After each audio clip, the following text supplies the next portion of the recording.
السلام علیکم ورحمۃ اللہ تعالی وبرکاتہ۔ نحمده ونصلی ونسلم علی رسولہ الکریم، اما بعد فاعوذ باللہ من الشیطان الرجیم، بسم اللہ الرحمن الرحیم۔ ان اللہ وملائکتہ یصلون علی النبی یا ایہا الذین آمنوا صلوا علیہ وسلموا تسلیما۔ اللہم صلی علی سیدنا ومولانا محمد معدن الجود والکرم وآلہ الکرام وابنہ الکریم وبارک وسلم صلاۃ وسلاما علیک یا رسول اللہ صلی اللہ تعالی علیہ وسلم۔ معاملات کا بیان شروع ہو رہا ہے۔ معاملات میں سب سے پہلے نکاح کا بیان، کیونکہ نکاح کا تعلق بھی معاملات سے بھی ہے۔ تو نکاح کے بارے میں قرآن میں کیا فرمایا گیا، حدیث میں کیا آیا ہے، سب سے پہلے اس کو بیان کرتے ہیں۔ کہتے ہیں کہ اسلام ایک ایسا کامل اور مکمل دین ہے جس نے انسان کی ہر شعبے میں رہنمائی فرمائی ہے، یعنی اسلام زندگی کے ہر میدان میں انسان کی رہنمائی کرتا ہے۔ تو نکاح کا تعلق بھی زندگی سے ہے، بلکہ نکاح بعض اوقات زندگی گزارنے کے لیے ضروری ہوتا ہے۔ نسل انسانی کو آگے بڑھانے کے لیے نکاح کرنا ضروری ہے۔ تو اس میں بھی اسلام انسان کی رہنمائی کرتا ہے کہ نکاح مطلب کرنا ہے تو ایسا نہیں کہ اس کو آزاد چھوڑ دیا گیا ہے، اس کے تعلق سے کوئی احکام اسلام کے اندر موجود نہیں، ہر چیز کے تعلق سے اسلام میں احکام موجود ہیں، رہنمائی موجود ہے۔ تو نکاح کرنا ہے تو اس کا بھی مخصوص طریقہ ہے، نکاح کرنے کا طریقہ، اس کے بھی کچھ مسائل، اس کے کچھ احکام ہیں، اس کے بھی کچھ شرائط ہیں، اس کے بھی کچھ ارکان ہیں، اس کے لیے بھی کچھ چیزیں ضروری ہیں، تو اس کی رہنمائی اسلام کرتا ہے۔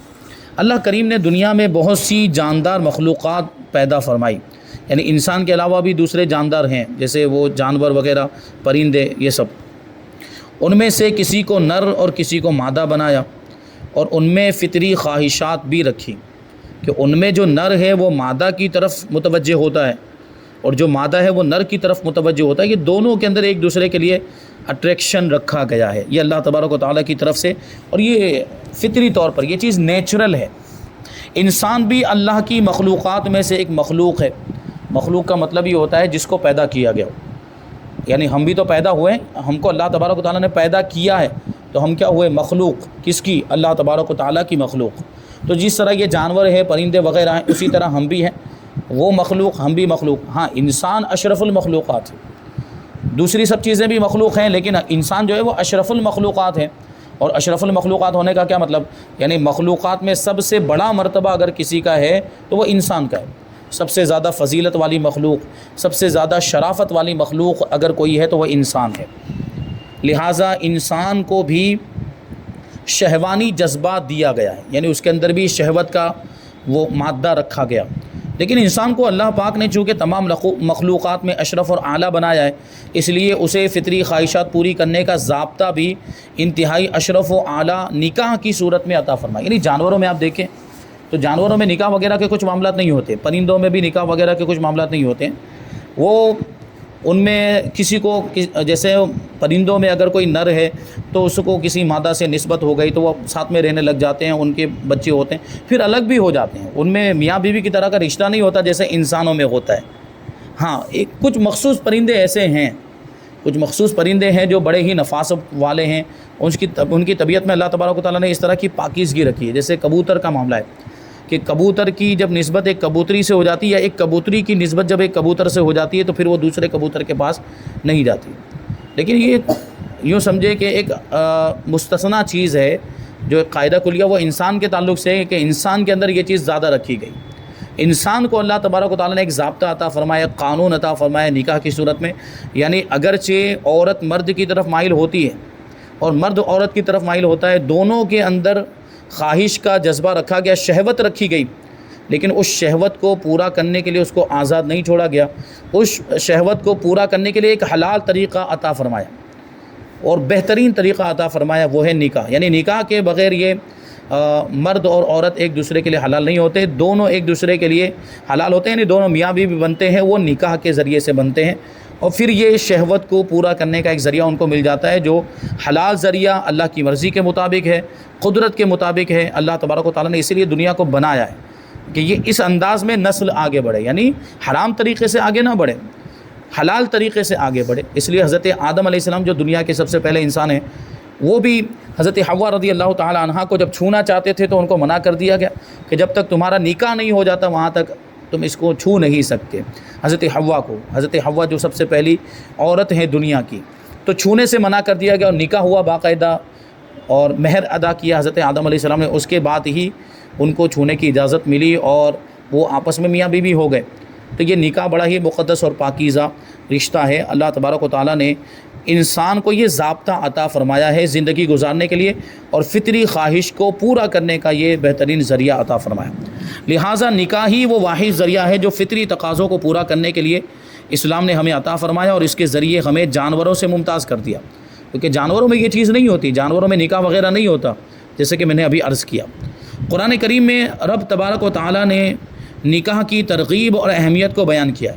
یعنی اس کی رغبت دلائی ہے، نکاح کرنا چاہیے، اور اس کی اہمیت کیا ہے اس کو بیان کیا ہے قرآن پاک میں۔ چنانچہ رب تبارک و تعالیٰ پارہ نمبر 4 سورہ نساء کی آیت نمبر 3 میں ارشاد فرماتا ہے، فَانْكِحُوا مَا طَابَ لَكُم مِّنَ النِّسَاءِ مَثْنَىٰ وَثُلَاثَ وَرُبَاعَ فَإِنْ خِفْتُمْ أَلَّا تَعْدِلُوا فَوَاحِدَةً۔ تو نکاح میں لاؤ جو عورتیں تمہیں خوش آئیں، 2 2 اور 3 3 اور 4 4۔ پھر اگر ڈرو کہ 2 بیویوں کو برابر نہ رکھ سکو گے تو پھر ایک ہی نکاح کرو۔ مطلب کیا ہوا کہ 4 تک مرد کو اسلام نے نکاح کرنے کی اجازت دی، یعنی ایک ساتھ میں 4 عورتوں سے وہ نکاح کر سکتا ہے مرد، لیکن اس میں انصاف شرط ہے، اس میں عدل شرط ہے، یعنی اگر ایک سے زیادہ بیویاں رکھی ہیں تو اس میں برابری ہونی چاہیے، حقوق کی ادائیگی میں برابری ہونی چاہیے، ان کی ضرورتوں کو پورا کرنے میں برابری ہونی چاہیے، یعنی جیسا مکان پہلی والی بیوی کو دیا ویسا ہی مکان دوسری والی بیوی کو بھی دے، جیسے کپڑے اس کو دیے ویسے ہی کپڑے دوسری والی بیوی کو دے، اور جس طرح کا کھانا پینا اس کو دے رہا ہے اسی طرح کا کھانا پینا اس کو دے۔ تو یہ تو مالی حقوق ہوئے، دوسرے حقوق ہوئے، جسمانی حقوق میں بھی دونوں کے اندر برابری ہونی چاہیے، یعنی ایک رات یہاں پر رک رہا ہے تو ایک رات وہاں پر بھی رکے، اگر یہاں 2 رات رک رہا ہے تو 2 رات وہاں پر بھی رکے، یہ بھی ضروری ہے۔ یہ انصاف اگر کر سکتا ہے آدمی تبھی اسے ایک سے زیادہ نکاح کرنے کی اجازت ہے، اور اگر یہ انصاف اور یہ برابری اگر نہیں کر سکتا ہے تو ایک سے زیادہ نکاح کرنے کی اجازت اس کو نہیں ہوگی۔ اس لیے عام طور پر ابھی بھی ہم اپنے زمانے میں دیکھتے ہیں کہ ایک ہی نکاح ہوتا ہے، ایک سے زیادہ نہیں، کیونکہ اس طرح کا انصاف کوئی کر ہی نہیں پاتا ہے، اس طرح کا انصاف کبھی ہوتا ہی، مطلب معاملات ہم دیکھتے ہیں کہ کہیں 2 نکاح ہو بھی رہے ہیں تو اس میں مقصد یہی ہوتا ہے کہ وہ نئی بیوی لایا ہی اس وجہ سے کہ اس کی زیادہ توجہ اس کی طرف رہے گی، اور ہوتا بھی ہے کہ پھر وہ نئی بیوی کے ساتھ ہی رہنے لگ جاتا ہے، پرانی بیوی کو بھول جاتا ہے اور اس کے حقوق ادا نہیں کرتا، بس یہ کہ مالی حقوق کے طور پر کچھ رقم دے دی جاتی ہے اس کو، مہینے کے کچھ پیسے دے دیتا ہے، اور باقی وہ پوری توجہ اس کی نئی بیوی کی طرف ہوتی ہے، کیونکہ ناجائز اور گناہ ہے، اس کو پھر دوسرا نکاح کرنے کی اجازت ہی نہیں تھی۔ اگر کیا ہے تو پھر دونوں کے حقوق برابر ادا کرنے پڑیں گے، نہیں ادا کر سکتا ہے تو دوسرا نکاح کرنے کی اس کو اجازت نہیں ہے۔ بہرحال یہاں پر دیکھیں نکاح کی ترغیب دلائی گئی کہ نکاح کرو جو عورتیں تمہیں اچھی لگیں۔ اب اچھی لگے کا مطلب یہ ہے کہ ایک مرتبہ دیکھنے کی اجازت ہے، ایک مرتبہ دیکھا اور پسند آ گئی تو اس عورت سے نکاح کر لیا جائے، تو یہ طریقہ ہے۔ وہ پیغام دینا اور رشتہ کرنا یہ اسی سے ثابت ہوتا ہے۔ تفسیر صراط الجنان میں اس آیت مبارکہ کے تحت ہے کہ لوگ یتیموں کی سرپرستی میں تو ناانصافی کرنے سے ڈرتے تھے، لیکن بہت سے نکاح کرنے میں کچھ خطرہ محسوس نہیں کرتے تھے۔ انہیں بتایا گیا کہ جب زیادہ عورتیں نکاح میں ہوں تو ان کے حق میں ناانصافی سے بھی ڈرو، جیسے یتیموں کے حق میں ناانصافی کرنے سے ڈرتے ہو، یعنی یتیموں کا معاملہ، کیونکہ یتیم کے بارے میں آیت کریمہ نازل ہوئی تھی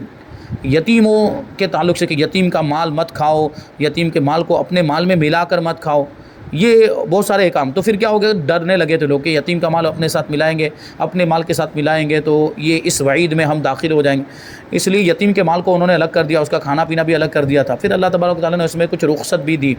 کچھ اس میں گنجائش پیدا کی، تو پھر یہ کہ ساتھ میں ملا کر اس کو کھانا بنانے کی اجازت، کہ یتیم بچے کی اگر کوئی پرورش کر رہا ہے، یتیم بچے کا مطلب ہی ہوتا ہے کہ وہ نابالغ بچہ جس کے باپ کا انتقال ہو گیا، تو اب اس کا جو سب سے زیادہ قریبی رشتہ دار ہوگا باپ کے علاوہ، اب اس کی ذمہ داری ہوتی ہے کہ وہ اس کی پرورش کرے، اس کی دیکھ بھال کرے، اس کی ضرورتوں کو پورا کرے۔ جیسے باپ کا انتقال ہو گیا، اب کوئی نہیں ہے، دادا وغیرہ نہیں ہے، تو چاچا کی ذمہ داری بنے گی اس بچے کے چاچا کی، تو چاچا اس کی پرورش کر رہا تھا تو اس میں اب اس کو اجازت ہوگی کہ وہ اپنے کھانے کے ساتھ ہی اس کا کھانا بھی بنا لے، اور یہ اس میں مکس کرنے میں کوئی حرج نہیں ہے، جتنا وہ کھائے اتنا اس کا مانا جائے اور اتنا ہی اس کے مال میں سے لے لیا جائے۔ روزانہ وہ بچہ جتنا کھاتا ہے اندازہ لگا کر اتنا اس کے مال میں سے اس کے مال میں سے لینے کا کیا مطلب ہوا؟ مطلب یہ کہ یہ اس صورت میں ہوگا جب اس کا باپ اس کے لیے کچھ مال چھوڑ کر گیا ہے تو وہ اس کا مال ہو چکا ہے، تو یہ جو سرپرست ہے وہ اس کے مال میں سے اتنی رقم نکال سکتا ہے جتنا اس کے اوپر خرچہ ہو رہا ہے، ٹھیک ہے، یا یہ کہ اپنی طرف سے بھی اس کے اوپر خرچہ کر سکتا ہے بھلائی کے طور پر، احسان کے طور پر، تو اس میں تو کوئی حرج ہی نہیں، اس میں تو کوئی مسئلہ نہیں ہے۔ تو یتیم کے مال میں لوگ بہت زیادہ احتیاط کرتے تھے، ڈرتے تھے، لیکن نکاح کے معاملات میں نہیں ڈرتے، ایک سے زیادہ نکاح کرنے میں وہ ڈرتے نہیں تھے، کوئی خطرہ محسوس نہیں کرتے تھے۔ تو ان سے فرمایا گیا کہ جس طرح تم یتیموں کے مال میں ناانصافی کرنے سے ڈرتے ہو، اتنا ہی عورتوں کے معاملات میں بھی ڈرو، عورتوں سے نکاح کرو لیکن ان کے حقوق بھی ادا کرو، اتنی ہی عورتوں سے نکاح کرو جن کے تم حقوق ادا کر سکتے ہو۔ 2 کے حقوق ادا کر سکتے ہو تو 2 کی اجازت ہوگی، 3 کے حقوق اگر ادا کر سکتے ہیں تو 3 کی، اور 4 سے زیادہ کی تو اجازت ہے ہی نہیں، 4 سے زیادہ کی اجازت ایک ساتھ میں نہیں، ایک ساتھ میں نکاح کرنے کی اجازت نہیں ہے، اور اگر 2 سے بھی انصاف کرنے کی اگر طاقت نہیں تو پھر 1 کی ہی اجازت ہوگی۔ اس آیت سے معلوم ہوا کہ آزاد مرد کے لیے ایک وقت میں 4 عورتوں تک سے نکاح جائز ہے، اور آزاد مرد اس لیے کہہ رہے ہیں کہ پرانے زمانے میں جو غلاموں کا دور تھا تو غلام کے بارے میں اگر حکم معلوم کریں تو غلام کو صرف 2 نکاح کرنے کی اجازت ہے، یعنی 2 عورتوں سے نکاح کرنے کی اجازت، کیونکہ غلام باندیوں کے حقوق آزاد لوگوں کے مقابلے میں آدھے ہو جاتے ہیں۔ اسی وجہ سے باندی جو ہے تو اس کی طلاق بھی 2 ہی ہے، 3 نہیں ہے۔ آزاد عورتوں کی 3 طلاق ہے، لیکن اس کی جو طلاق ہے وہ 2 ہے، اور 2 بھی اس لیے، یعنی وہاں پر بھی آدھا ہونا چاہیے، 1.5 ہونا چاہیے، لیکن چونکہ طلاق آدھی نہیں ہو سکتی ہے، طلاق کے حصے نہیں کیے جا سکتے، ہوگی تو پوری ہوگی، اس لیے 2 رکھی گئی ہے۔ اور بھی دوسرے بہت سارے حقوق ہیں جہاں پر تنصیف ہو جاتی ہے، یعنی آزاد مرد اور عورتوں کے مقابلے میں جو غلام اور باندی ہوتے ہیں ان کے حقوق آدھے ہو جاتے ہیں، تو ان کو نکاح بھی آدھا ہی کرنے کی اجازت ہوگی آزاد مرد کے مقابلے میں۔ آزاد مرد کو 4 کرنے کی اجازت ہے تو اس کو 2 ہی کرنے کی اجازت ہوگی۔ تمام امت کا اجماع ہے کہ ایک وقت میں 4 عورتوں سے زیادہ نکاح میں رکھنا کسی کے لیے جائز نہیں سوائے رسول کریم صلی اللہ علیہ وسلم کے، یعنی صرف حضور پاک صلی اللہ علیہ وسلم کو اس کی اجازت تھی، اور یہ بات آپ صلی اللہ علیہ وسلم کی خصوصیات میں سے، عام لوگوں کو اس کی اجازت نہیں ہے کہ 4 سے زیادہ بیویاں ایک وقت میں رکھیں۔ آیت میں 4 تک شادیاں کرنے کی اجازت دی گئی ہے، لیکن اس کے ساتھ ہی یہ بھی فرمایا کہ اگر تمہیں اس بات کا ڈر ہو کہ ایک سے زیادہ شادیاں کرنے کی صورت میں سب کے درمیان عدل نہیں کر سکو گے، یعنی انصاف نہیں کر سکو گے، تو صرف 1 سے شادی کرو۔ اسی سے یہ معلوم ہوا کہ اگر کوئی 4 میں عدل نہیں کر سکتا لیکن 3 میں عدل کر سکتا ہے تو 3 شادیاں کر سکتا ہے، اور 3 میں عدل نہیں کر سکتا لیکن 2 میں کر سکتا ہے تو 2 کی اجازت ہے، اور 2 میں بھی نہیں کر سکتا ہے تو 1 ہی کی اجازت ہے۔ یہ بھی معلوم ہوا کہ بیویوں کے درمیان عدل کرنا فرض ہے، ضروری ہے، اور اس میں نئی، پرانی، کنواری یا دوسرے کی مطلقہ، بیوہ سب برابر ہیں، یعنی اگر ایک بیوی پرانی ایک بیوی نئی ہے تو بھی دونوں کے حقوق برابر ادا کرنے پڑیں گے۔ ایک بیوی کنواری ہے، دوسری مطلقہ ہے یعنی طلاق شدہ ہے، کسی اور نے طلاق دی تھی، اب اس نے اس سے نکاح کر لیا، تو اس کا مطلب نہیں کہ وہ جو کنواری بیوی ہے اس پر زیادہ توجہ دے اور طلاق شدہ پر توجہ نہ دے، یا کوئی دوسری جو کنواری جس سے نکاح کیا تھا تو کنواری تھی اور یہ پہلی والی بیوی کنواری تھی، اور دوسری والی بیوی جس سے نکاح کیا وہ بیوہ ہے، یعنی پہلے کسی سے نکاح ہوا تھا اور اس کے شوہر کا انتقال ہو گیا، اب اس کے نکاح میں آئی، تو اس کا مطلب نہیں کہ اس کی طرف توجہ نہ دے، زیادہ توجہ اس کی طرف دے، نہیں، دونوں کی طرف برابر توجہ دینی پڑے گی، اور دونوں کے حقوق برابر اس کو ادا کرنے پڑیں گے، دونوں میں برابری اور عدل لازم ہے۔ یہ عدل لباس میں ہوگا، جیسے میں نے ابھی عرض کیا کہ 2 بیویاں ہیں تو دونوں کو برابر لباس دینا پڑے گا، ایک ہی قیمت کا، ایک ہی طرح کا لباس، کھانے پینے میں بھی برابری ہونی چاہیے، رہنے کی جگہ میں بھی برابر ہونی چاہیے، اور رات کو ساتھ رہنے میں بھی عدل و انصاف لازم ہے، جو میں نے مثال دی کہ اگر ایک رات اس کے پاس رکتا ہے تو ایک رات اس کے پاس بھی رکنا پڑے گا، اگر یہاں 2 رات رکتا ہے تو 2 رات وہاں پر رکنا پڑے گا۔ ان امور میں سب کے ساتھ یکساں سلوک کرے، یعنی برابری والا برتاؤ کرے۔ اب حدیث پاک میں نکاح کی کیا اہمیت بیان کی ہے، حدیث پاک میں نکاح کے بارے میں کیا آیا ہے، تو رسول پاک صلی اللہ علیہ وسلم نے ارشاد فرمایا کہ اے جوانوں، تم میں سے جو کوئی نکاح کی استطاعت رکھتا ہے یعنی طاقت رکھتا ہے وہ نکاح کرے، کہ یہ اجنبی عورت کی طرف نظر کرنے سے نگاہ کو روکنے والا ہے اور شرمگاہ کی حفاظت کرنے والا ہے۔ ظاہر سی بات ہے جب آدمی نکاح کر لے گا تو اس کو اپنی توجہ کا مرکز مل جائے گا، نگاہوں کا مرکز مل جائے گا، اب اس کی نگاہیں بھٹکیں گی نہیں، یعنی اجنبی عورت پہ نہیں پڑے گی، غیر عورت کو نہیں دیکھے گا، کیونکہ جب اس کی بیوی موجود ہے اور اس کو چاہیے یہ کہ جب اس کو خواہش کی تکمیل کا صحیح اور جائز حلال ذریعہ مل گیا ہے تو وہ حرام جگہ پر نہ جائے، اب ظاہر سی بات، اور یہ فرمایا بھی گیا، اللہ کے رسول صلی اللہ علیہ وسلم نے یہ بھی ارشاد فرمایا کہ جب وہ راستے میں سے کہیں گزر رہا ہو مرد اور کسی عورت پر نظر پڑ جائے اور اس کو پسند آ جائے تو وہ فوراً اس سے نظر ہٹا کے اپنے گھر آ جائے، اپنی بیوی کے پاس آ جائے، کیونکہ جو اس کے پاس ہے وہی اس کے پاس، یعنی خواہش کی تکمیل کا جو ذریعہ ہے وہ اس کی بیوی کے پاس بھی موجود ہے، تو حرام ذریعے کے پاس جانے کی پھر کیا ضرورت ہے؟ تو یہ فرمایا کہ اے نوجوانوں، جب تم میں کوئی نکاح کی طاقت رکھتا ہو تو وہ نکاح کر لے، کیونکہ یہ نظر کی حفاظت کرنے والا ہے اور شرمگاہ کی حفاظت کرنے والا ہے، کیونکہ جب اس کو حلال ذریعہ مل گیا ہے تو اس سے شرمگاہ کی حفاظت ہوگی۔ اور جس میں نکاح کی استطاعت نہیں وہ روزے رکھے، کہ روزہ شہوت کو توڑنے والا ہے۔ استطاعت نہیں، نکاح کرنے کی طاقت نہیں، مطلب کیا ہوا کہ یا تو جسمانی طور پر حقوق ادا نہیں کر سکتا ہے، یا یہ کہ مالی طور پر حقوق ادا نہیں کر سکتا ہے، یعنی اس کو کھانا، اس کو کھلانے پلانے، اس کی ضرورتیں پورا کرنے، کپڑا وغیرہ کو انتظام نہیں کر پائے گا، اتنا غریب ہے تو اس کو نکاح کرنے کی اجازت نہیں، یا جسمانی طور پر اس کے حقوق ادا نہیں کر پائے گا تب بھی اس کو نکاح کرنے کی اجازت نہیں ہے۔ لیکن جسمانی طور پر حقوق ادا نہ کرنے کی صورت میں تو پھر روزہ رکھنے کی ضرورت ہی نہیں ہے، کیونکہ وہاں شہوت کے معاملات ہی نہیں ہیں، شہوت نہیں ہے، نامرد ہے مثال کے طور پر، تو اس کو نکاح کرنے کی اجازت نہیں ہے، تو وہاں تو یہ معاملہ ہی نہیں آئے گا، وہاں روزہ رکھنے کی ضرورت ہی نہیں۔ یہاں یہ شہوت ہوتے ہوئے نکاح نہیں کر سکتا ہے، یعنی ساری صلاحیت موجود ہے اس کے اندر، بس وہ مالی کچھ کمزوری، غریبی کی وجہ سے نہیں کر پا رہا ہے، یا غریبی کی وجہ سے وہ اس کے حقوق ادا نہیں کر پائے گا، لباس کے، رہنے سہنے کے، کھانے پینے کے، تو ایسی صورت میں اب اس کو روزہ رکھنا چاہیے، کیونکہ روزہ شہوت کو توڑنے والا ہے۔ اور اسی عام حالات میں بھی، کیونکہ ہمارے یہاں پہ ابھی یہ ایسا رواج بن چکا ہے کہ بالغ ہو جانے کے بعد بھی بچوں کا فوراً نکاح نہیں کیا جاتا، وہ انتظار کیا جاتا ہے 22 سال 25 سال 26 سال کی عمر میں ابھی ہمارے یہاں پہ عام حالات میں جو ہے کہ نکاح کیا جاتا ہے بچوں کا۔ تو بالغ ہونے کی عمر تو 15 سال ہے، 15 سال سے پہلے بھی، 15 سال سے کم میں بھی کبھی بچہ بالغ، اور بچی جو ہے اور جلدی بھی بالغ ہو سکتی ہے، 12 سال کی عمر میں بھی بالغ ہو جاتی ہے۔ تو بالغ ہونے کے بعد اس طرح کے معاملات، شہوت کے معاملات ہوتے ہیں، تو گناہ ہمیں مبتلا ہونے کا اندیشہ ہوتا ہے، تو اس گناہ سے بچنے کے لیے روزہ رکھنا چاہیے۔ تو اس کو یہاں اس حدیث پاک میں بیان کیا ہے۔ ایک اور حدیث پاک، اللہ کے رسول صلی اللہ علیہ وسلم نے فرمایا کہ جو میرے طریقے کو محبوب رکھے وہ میری سنت پر چلے، یعنی میری سنت پر عمل کرے، اور میری سنت سے نکاح ہے، یعنی نکاح کرنا کہ رسول پاک صلی اللہ علیہ وسلم کی سنت، اور صرف حضور پاک صلی اللہ علیہ وسلم کی ہی سنت نہیں بلکہ سارے انبیاء کرام کی، تقریباً سارے انبیاء کرام کی سنت ہے، سارے انبیاء کرام نے نکاح کیا ہے، تقریباً سارے انبیاء کرام نے۔ تو نکاح کرنا یہ نبی پاک صلی اللہ علیہ وسلم کی سنت ہے، اور سنت کی نیت سے اگر کیا جائے گا تو اس میں عبادت کا ثواب ملے گا۔ صرف خواہشات کی تکمیل کے لیے نکاح نہ کیا جائے، آدمی صرف اس نیت سے نکاح کرے گا تو ثواب نہیں ملے گا، جائز تو پھر بھی ہے، لیکن سنت پر عمل کرنے کی نیت سے نکاح کرے گا، اللہ کی رضامندی حاصل کرنے کے لیے، اور اپنے آپ کو گناہوں سے بچانے کی نیت سے، بد نگاہی سے بچانے کے لیے، زناکاری بدکاری سے بچانے کے لیے وہ نکاح کر رہا ہے، اچھی نیتوں کے ساتھ نکاح کرے گا تو یہ نکاح بھی اس کا عبادت میں شمار ہوگا اور اس کو ثواب ملے گا، تو یہ نکاح کی فضیلت ہے۔ اب آگے نکاح کی تعریف بیان کر رہے ہیں، نکاح کہتے کسے ہیں، نکاح کا مطلب کیا ہوتا ہے؟ کہتے ہیں کہ نکاح اس عقد کو کہتے ہیں جو اس لیے مقرر کیا گیا ہے کہ مرد کو عورت سے جماع وغیرہ حلال ہو جائے۔ جماع مطلب ہم بستری، نکاح کا مقصد یہ ہوتا ہے کہ وہ دونوں ایک دوسرے کے لیے حلال ہو جائیں، ایک دوسرے سے استمتاع جائز ہو جائے، ہم بستری حلال ہو جائے۔ مشہور مفسر حکیم الامت مفتی احمد یارخان نعیمی رحمۃ اللہ تعالی علیہ نکاح کا معنی اور نکاح کو نکاح کہنے کی وجہ بیان کرتے ہوئے ارشاد فرماتے ہیں کہ نکاح کا مطلب ہوتا ہے ضم ہونا، یعنی مل جانا۔ چونکہ نکاح کی وجہ سے دو شخص یعنی میاں بیوی دائمی طور پر یعنی ہمیشہ کے لیے مل کر زندگی گزارتے ہیں، ہمیشہ کے لیے مل کر زندگی گزارتے ہیں، یعنی دونوں ایک دوسرے کے لیے شریک حیات ہو جاتے ہیں، یعنی مرد عورت کی زندگی میں شامل ہو جاتا ہے اور عورت مرد کی زندگی میں شامل ہو جاتا ہے، اسی لیے تو اس کو رفیق حیات یا رفیق حیات، شریک حیات کہا جاتا ہے، یعنی دونوں ایک دوسرے کی زندگی میں شامل ہو جاتے ہیں، دونوں مل کر زندگی گزارتے ہیں، ایک دوسرے کے دکھ سکھ میں وہ شریک ہوتے ہیں۔ یہی نکاح کا ایک بہت بڑا بنیادی مقصد ہے۔